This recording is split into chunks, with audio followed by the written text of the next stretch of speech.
Melissa Divine. Welcome to the Travel Coach. Hello, hello. Hi, Sonia. Thanks for inviting me. Thank you for taking the time to be here and sharing your story. I'm so I, excited to hear more about it. I am excited to share it with you. If you want, before starting, would you like to introduce yourself so we can get to know you a bit better? Sure. Hi, everybody. My name is Melissa Devine, and I am an American. I live in the Midwest of the United States. I was born and raised here, lived really my whole life here, raised my children here. And have recently kind of come off almost a 2-year stint of a transformational journey where I lived in a van off and on and traveled about the country during a pandemic of all the crazy times to do it. And so I'm really looking forward to, sharing some of the things that I've learned along the way with you here today. That's so exciting. So, Melissa, you know the Travel Coach is all about stories of transformation. Would you like to share with us what does transformation mean to you in a couple of words? Yeah, well, for me, transformation is it's really about soul growth. And I'm also a psychic medium, so I talk a lot about souls. And I really believe that transformation for us is about really getting back to what is more holistically our soul, what is more naturally our soul, rather than, these physical beings and these masks that we wear. So the transformation for me is about taking off all of those masks and becoming that most true and authentic version of our soul selves. Beautiful, beautiful put. Thanks for that. So today here we are going to chat and talk about this transformational journey, as you were saying, with the van, right? What is the background of this trip? What was your life situation before it? Well, my life situation, like I said, I was living here in the Midwest and I was a stay-at-home mom. I have 2 really beautiful children that are now 26 and 21. So I am an empty nester.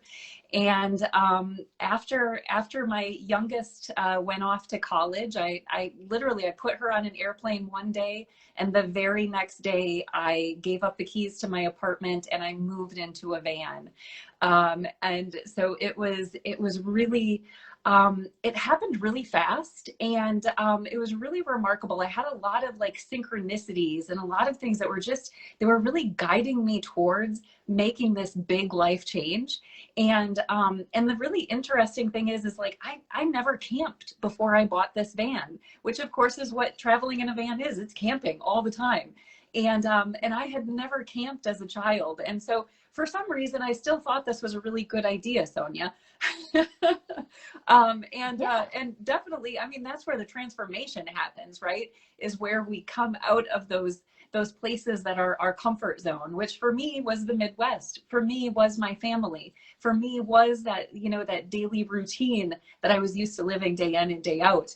And all of a sudden I was just like really completely cast out, away from all of those comfort zones and things like that. And really that's where the transformations began. And I honestly, I have to say to you, in full disclosure, the transformations aren't done yet, right? Like it's still transpiring. And even though I'm talking to you from my living room, and the trip is obviously over, like the transformation is continuing, even as I'm back home and, doing the laundry and getting settled back in and that sort of thing. We are work in progress. That's for sure. Yes. So, Melissa, I'm curious about, is this trip in the van that you left the apartment and you just moved there? Is this something you wanted to do for a long time, and then you had the perfect situation when you were alone and you had no growing kids anymore and said, okay, that's my moment? Or how this idea came? Well, to be honest with you, I don't think I really knew it was a possibility. I'm kind of a new age hippie. And so I loved all those stories of, hippies living in school buses and, painting flowers on the side and, going on all these trips and staying in the desert and all that sort of stuff. I really idolized and envied those sorts of journeys and trips and things like that. It never occurred to me that that was an option for me until the whole hashtag van life thing came up. And, you know, being that I'm, you know, I'm a little bit older than the stereotypical hashtag van life people. So for me, it was a little bit different, and I didn't quite jump on board with it right away.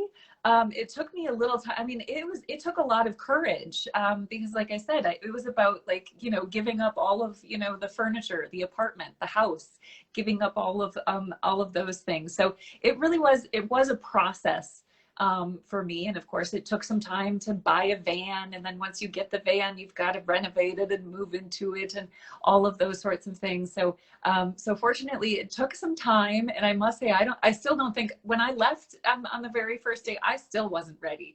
There's no way. I really wasn't ready. But I think even if I had waited another 2 years, I still wouldn't have been ready. But I'm so grateful and thankful that I did have that courage to, like I said, step outside of my comfort zone and really just, I really said to the universe, whatever it is that you have for me, I'm ready for it. I'm ready for that transformation. I'm ready for those lessons. So you had this idea of being, having the hippie life, and you saw the hashtag van life and said, okay, this is for me, but it felt like scary, out of the comfort zone, as you say. How did you overcome these fears or the challenges to make it happen? One step at a time, one itty bitty baby step at a time. And it just, it was terrifying. I did have butterflies in my stomach, and but like any other journey, you don't know where you're headed. You don't necessarily know what the journey is going to be like. You don't know who you're going to be when you get home either. And but you just yes, one baby step at a time. So it was, first find the van and put gas in the thing, and then start driving, and then the next day you start driving again. And honestly, it's just like that's all you can do, is just baby steps. I think if I had tried to plan it all out from start to finish and gotten into all the details and things like that, I still wouldn't have done it. I'd still be sitting at home planning. So yeah, so there's some of it just kind of had to fly by the seat of my pants, so to speak. Yeah. So it would be like perfection paralysis, too many things to do and overwhelm, and you would not take any step. And I suppose your desire was bigger than your fears to keep you going, right? Oh, definitely. Definitely. Oh, and I did have some very big dreams, by the way. I mean, I had actually, the van that I purchased was a used van. I bought it from a young couple that had lived and traveled in it for a year before I purchased it. And they spent their year in South America and in Mexico, staying on these exotic beaches and, all of this really remarkable, beautiful stuff. And that wasn't available for me because of the fact that before I started on van life, actually, the pandemic hit. And so borders were closed, and it wasn't safe or possible really for me to even travel into Mexico. So that, the pandemic really created some interesting bumps in the road for me. Yeah, I suppose that you had, everything ready now.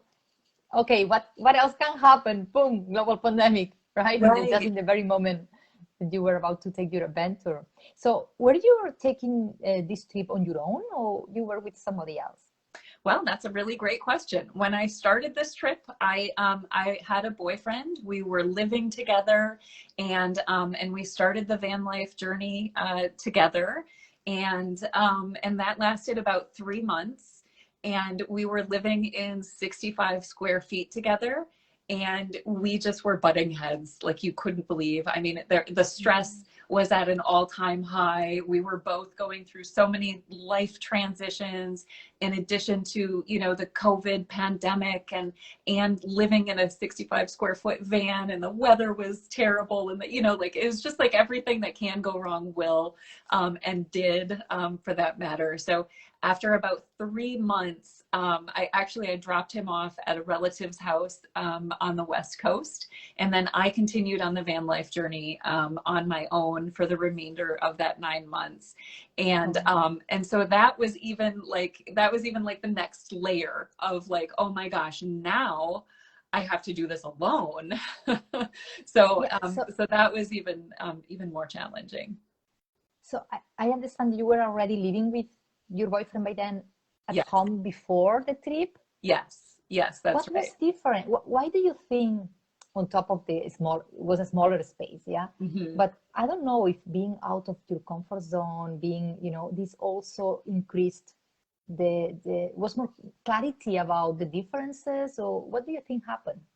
Well, I think first of all, we were in the heart of the pandemic. And, think back to how we all felt in the heart of the pandemic, and especially when you're locked in a space with, even if it's a person that you love more than anyone on the planet, they started getting under every last one of your nerves, right?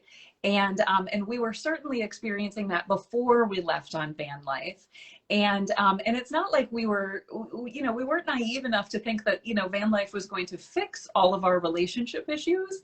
Although we were really hopeful that getting out of being locked in an apartment and getting out into nature was really going to, help us through that process. I have to say it didn't, it really, it did make it more complicated for us for a short period of time. But I will emphasize that that ex-boyfriend of mine is a very good friend of mine, and I mean, we stay in touch, and that sort of thing. So there's no hard feelings or ill will or anything like that. But it definitely was it definitely threw a wrench in our relationship. Yeah, I can imagine it was maybe happening anyway, but maybe later, Right, and it's just intensified, right? The right. situation and accelerate the situation. Yeah. Wow. So you said you didn't plan so much. So you just went. I understand that you were not planning just where we are going next and next and next was a bit playing by ear, or how did you Yeah, come to the logistics? to be really honest with you, the day that we left, I think we looked at each other and we said, well, should we go to the West Coast or the East Coast? And we just started driving in that direction. I mean, like I said, the plan that we had was to get to Mexico. So that wasn't happening. So it was kind of like plan B. And so we just started driving west. And that's one of the really beautiful things that I love about van life and that I find very transformational about van life. It's very different than any type of travel I've ever done before because it doesn't have to be travel. It doesn't have to be planned out. You don't have to have that itinerary because, you don't have to smoosh it into 2 weeks. You've got, maybe you've got 9 months, maybe you've got a year, maybe you've got, indefinite time, and so some of the most beautiful things that we encountered and that I encountered when I was on my own as well were just things that happened just accidentally. You might see a sign on the side of the highway and say, wow, that sounds like a great park. I'm going to check that out. Or you might really enjoy a city that that you're just driving through and you decide to stay there for a week and you wouldn't have done that on any other type of vacation. So that was one of the most beautiful things I found in terms of this vacation is, and I am a very high type A personality. I like to have things planned out. I like to have Excel spreadsheets and the whole thing. Right. And so for me, even letting go of that and then just like getting behind the steering wheel every day and seeing where you end up was actually like that was part of the journey. That was part of the fun. That was part of the transformation. And I have to say, some of the most beautiful things I've seen on this journey were things that I found completely by accident, just by not having a plan. Tell us more about that. What are these beautiful things you found? Oh my goodness, anything and everything. I must say, first and foremost, the conversations I had with people, and even though it was the heart of the pandemic, we were still having conversations with people through the window of the vehicle and wearing masks and things like that. We met really beautiful people along the way. I saw, just amazing waterfalls and beaches and state parks and just I mean I can't even tell you I can't even sum it up. There's just so many things that are running through my head all at the same time. But yeah, definitely some experiences that made it possible were just again just going with it, just seeing where life takes you. The freedom, right, that you described to be able to also go by intuition. Where do I feel like going today, and You didn't Yes. need to book any hotel or anything. You had the house with Yes. you. So it was this freedom of Yes. being able to make last minute decisions and see, Yes. right, what destiny had for you Yes. to show And you. that honestly, like that's beautiful. And sometimes, and here's the thing about travel, right? Is sometimes it results in beautiful waterfalls and things that you never thought you could see. But also sometimes it results in some more difficult aspects of it too. Like I ended Mm. up in some really sketchy, scary neighborhoods after dark sometimes all by myself because, the maps app on my phone sent me down a wrong turn or things like that. So, the experiences are sometimes positive and sometimes challenging. But again, that's all part of the transformation. It's all part of showing you really who you are and what you're made of.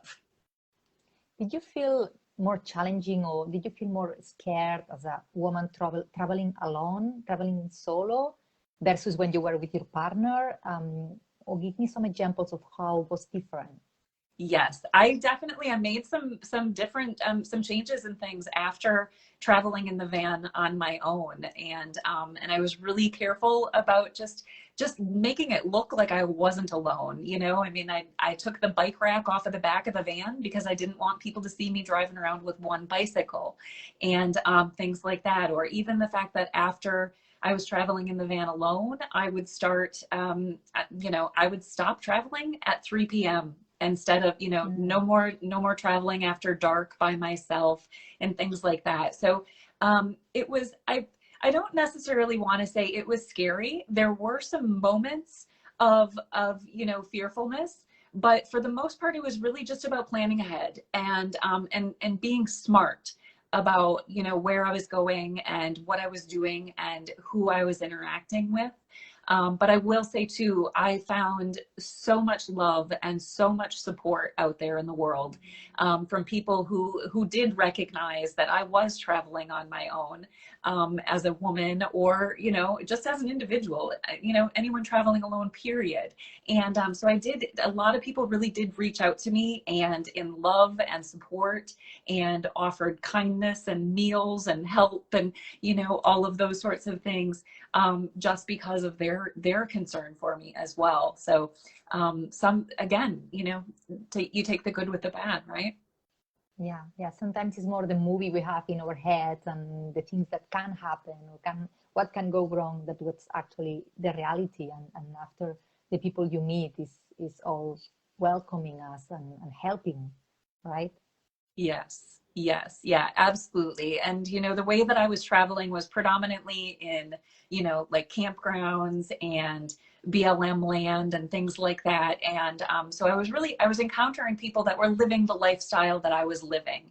And they understood the challenges of it. They understood how difficult it was, whether you were traveling alone or with someone. And so they were really forthcoming with any type of help, guidance, and support that they could offer. Even though I mean, for the most part, it's not really that I needed it, right? But I have to say that when you're out there and you're on the road and you're completely alone, and again, little Midwest girl that had never left, I mean, I traveled before, but I'd never really left home like this before. And so for me to have this community of people just showing up and saying, you know what, we're here if you need us, that was very helpful, because otherwise, if I got a flat tire, I couldn't, call up my best friend because they were thousands of miles away. Right. And Mhm. so it's this feeling of like, oh my gosh, I really am alone. So that was really helpful when people were reaching out, even strangers, and saying, you know what, I see that you're alone, but if you need help, I'm here for you. That was a Yeah. really beautiful, beautiful thing that I You experienced. didn't feel lonely even if you were traveling alone. It's what I hear. How did you step into your courage? What did you do to make you feel more supported or less lonely, I suppose? Well, actually, I think the best answer for that is actually just over my shoulder here in the video, and that's my little friend Buddy. I have a little stuffed animal that I've really appropriately named Buddy, and he was added to the journey just shortly after my boyfriend left the van, as a matter of fact, And I felt very lonely and very isolated, again, being away from family and friends, and then all of a sudden being thrust into this travel world all by myself. I found I needed a friend. And so I went and I bought myself a stuffed animal. And I tell you what, Buddy still travels with me, and I put him in the passenger seat. And and he's someone to talk to. He's someone to share the experience with. Because and even traveling alone, I hear this from people who travel alone, is that the one most challenging and frustrating thing about traveling alone is not having anyone to share it with, is not having anyone to say, look at that amazing scenery out the window, or did you just, wasn't that the most amazing restaurant we just ate at, or oh my gosh, look at the sunset, or whatever that is, right? And so for me, that's what Buddy was. Buddy was my friend that I could share those experiences with. And even those times when I was feeling frustrated and alone, Buddy got an earful about that too. Oh my God, you gave me goosebumps. That's so true. And having, your Buddy, lucky guy, the Buddy, by the way. You get to see many places. Buddy has seen some things, let me tell you. Yeah. That's amazing. Thank you for sharing that. I'm sure it's going to be very useful as well for people who's listening this. So Melissa, you were traveling for 9 months with your van. Mm-hmm. What was the most beautiful places you've been, or what is the place, country, city that you had closer to your heart? Well, I've just returned from there, as a matter of fact. And so last year, even though I couldn't make it to Mexico, I realized that the warmest and most tropical place that I could get to was the Florida Keys. And so let me tell you, I made just like a straight line towards the Florida Keys as fast as I could go. And I found a really beautiful, wonderful experience there. I found a community of people that I fell in love with. I found I loved the scenery. I had a beautiful campsite very close to the ocean. And so last winter, I spent 4.5 months there. And then this winter, I had to go back. So I spent another 3.5 months there this winter, and just actually got back a couple days ago. So my tan is already fading, unfortunately. So My God, beautiful. What do you think is what did you learn about yourself? What do you think is the biggest change from this experience? The biggest change is that I've rediscovered myself in ways that I didn't anticipate discovering myself. I was searching when I left on this trip, and I was searching for myself, but I didn't know what I was going to find. And what I really found is that I'm a lot stronger than I ever thought that I was. I'm a lot more powerful than I ever felt that I was. I'm a lot more supported than I perceived, and I think that, and it's not like I have this super inflated sense of self or ego at this point, because travel also has the ability to sort of, to wear away at your ego as well. But it's also shown me that, what, when the going gets tough, I've got my back.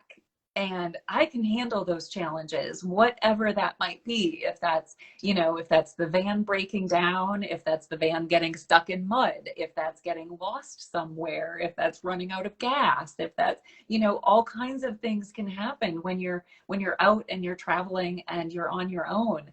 And that's the thing, is I had to not only find that courage, but I also had to find that trust of, what, if and when anything does happen, Melissa has this. Melissa can do this. Melissa can, whatever she has to do to get herself out of that situation, she can do that.